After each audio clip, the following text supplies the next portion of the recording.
In order to serve here with each other, we must trust that people have respect for their oath of office, respect for this institution. If, in fact, it is found that members of Congress were accomplices to this insurrection, if they aided and abetted the crime, there may have to be actions taken beyond the Congress and in terms of prosecution. Speaker Pelosi today talking about something that would have been once thought inconceivable. Members of Congress, specifically Republicans, possibly helping rioters storm the Capitol. Now, dozens of Democratic lawmakers have sent a letter to law enforcement demanding an investigation into whether or not people across the aisle showed some of the rioters around in advance, helping them to case out the Capitol. New Jersey Congresswoman Mikey Sherrill, a veteran, by the way, herself says she believes she saw it happening.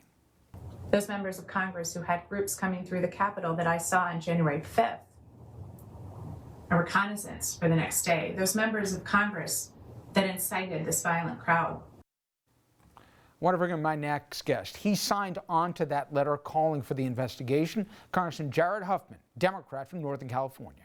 Congressman, there's so much to unpack from the most awful last week and a half, but I just heard the Speaker of the House not only talk about a need for a commission to find out what happened, but when pressed if some of your colleagues on the other side of the aisle may have helped facilitate some of the rioters, possibly casing the Capitol, the fact that she couldn't dismiss it and talked about a real concern of trust and maybe having to have law enforcement potentially getting involved and possibly prosecute if in fact evidence lends itself to that. What a potential stunning betrayal. I've spoken to a lot of your colleagues, including some very sober voices, who talked about specific concerns about what they saw in the lead up to this past Wednesday. I can only imagine what it must be like to be one of the 435 who looks across the aisle and wonders if they're looking at the enemy. It's disturbing, but I think you would have to be deeply naive not to see that this particular violent insurrection came in part, at least, from the inside. We're not just talking about words here or just a few lawmakers that might have been participatory. Tell the folks, you got as many as 20 Republicans who won't walk through a metal detector even after the riot. You've got people who are insisting they're going to pack heat on the floor of Congress? Some of these people came from that very fever swamp that was so animated and violent on January 6th. And so just because they hold their hand up and become members of Congress does not change who they are, where they came from, who they feel loyalty to. And we saw that right up to the morning of January 6th. So the troubling aspect of this, I'm afraid, is that my colleagues and I have fellow members of Congress who cannot be trusted.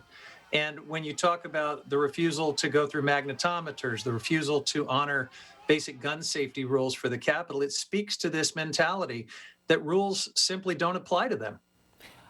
I heard Capitol Hill Police, and I'm sure you have as well, some of the harrowing accounts that these folks went through, but also the ongoing frustration which preceded Wednesday that you have some of your colleagues that won't adhere to basic safety practices and help create an environment that, you know, they too wonder, you know, they're there to protect you folks, but some of the folks they're served to protect clearly don't even recognize or respect, even after everything, what is in place to try to keep our government running. It's really disturbing. And, you know, this way of thinking that government is the enemy, that the establishment is this deep state, and, you know, all of these conspiracies, it's been with us for a while. But I think Donald Trump was the rocket fuel that just took it to a whole new level.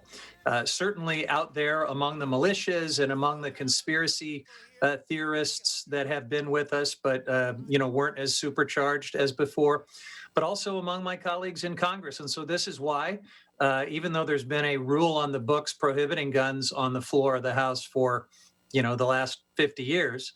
This is why for the last 2 years, I've been trying to work through the Sergeant at Arms to modernize that rule, to make it so that members can have guns anywhere in the Capitol. And just like anyone else in the Capitol, no one else other than members is allowed to have guns. We need to change that. But also, the prohibition of guns on the floor is an honor system, a complete honor system. And we know that it's been flouted. Certainly, at least in recent weeks, members have boasted about carrying guns onto the floor. So it's a deeply troubling situation. It's a genuine security problem and something we have to change. I know, Congressman, there is a lot of video that has still not come out from the internal security cameras within the Hill, and they're being used by the FBI to advance the prosecutions, the arrests and prosecutions of the rioters. Apparently, though, from those that have seen it, you would think people still don't need any more reminders about how awful it was, but two issues are driven home.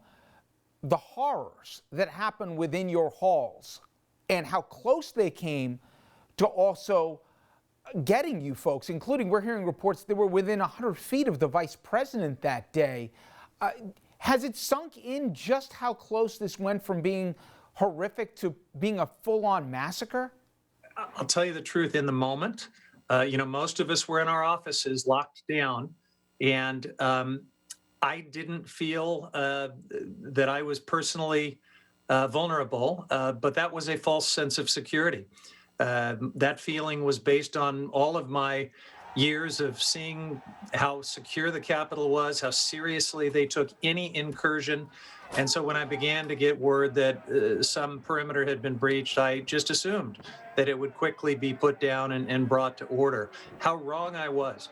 And we didn't begin to find out how wrong that was until a day, 2 days, 3 days later. So yes, what you're talking about, the true risk that was there that day wasn't clear to many of us until much later. And now I see that, I really did have a very false sense of security. Those folks had control of the U.S. Capitol, every part of it. For a period of hours, no help was coming. There was no one coming to the rescue. They could have marched through the tunnels into any of our offices with their zip ties and their weapons, and there was just nothing that could have stopped them.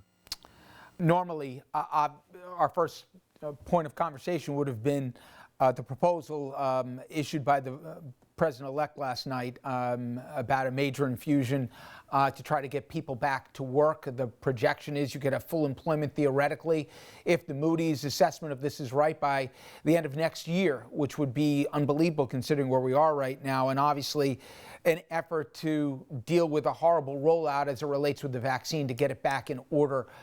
Are you convinced, A, that it is doable and that there's support? I know you have Democrat majorities in both, but you'll even get bipartisan support for this. And two, given that you're a California representative and no one needs to remind you almost ground zero just how bad things are there, that we're going to get this vaccine distribution figured out and figured out quickly?